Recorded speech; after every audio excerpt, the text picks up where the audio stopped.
Hi, so my name is Lacey.Eichhorst, and I am going to be seeing Miss Tiffany. She's an 8-year-old female with a family history of her mother having asthma, and her father has no significant history, and she's the only child, so no siblings.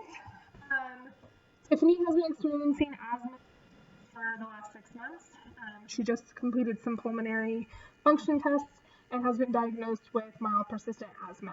Today, Tiffany is going to start a medication regimen recommended for mild persistent asthma. Prior, she's just been using Asthma, which is albuterol preventable for exacerbations. So it's time to start her on an inhaled corticosteroid.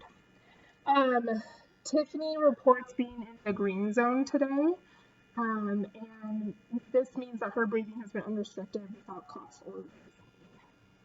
Okay, so we will welcome Tiffany in and go over her action plan specific for her. If you can see here, Tiffany, I have put some colors here to kind of tell you where your symptoms are and help you differentiate between them or tell between them. So if you're in the healthy or the green zone, this means you're feeling good, kind of like you are today. So this means your breathing's good, you don't have any coughs or wheezing, you've been sleeping through the night without having to get up and cough because of a cough, or with any asthma symptoms, and you can exercise, you go play, and you go to school, and you feel great.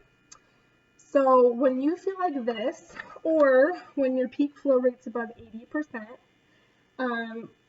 we're going to have you go ahead and just take your inhaled corticosteroid, which is your QVAR, 80 micrograms, and you're going to take that one puff twice a day, okay? And that's going to hopefully keep you in this zone. Sometimes, though, we experience things that might put us in this yellow zone.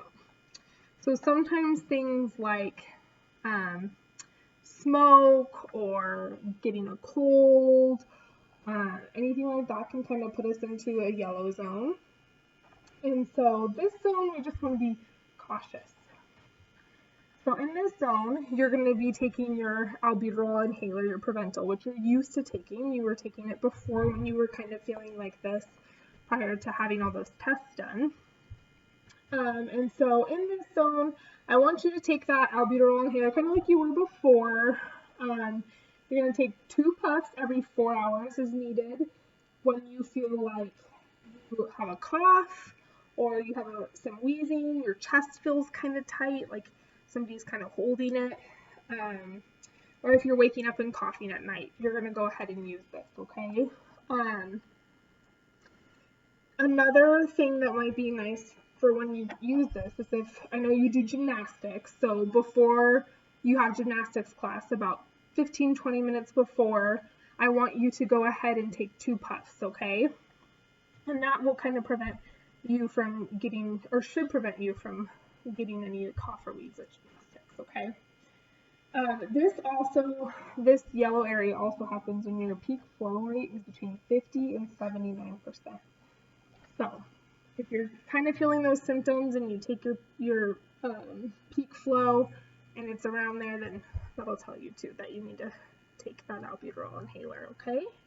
And you've used your spacer because you've been taking this, so if you need a refresher on it, just let me know, okay? And make sure you know how to use it. For your daily inhaler, though, you will not need to use a spacer.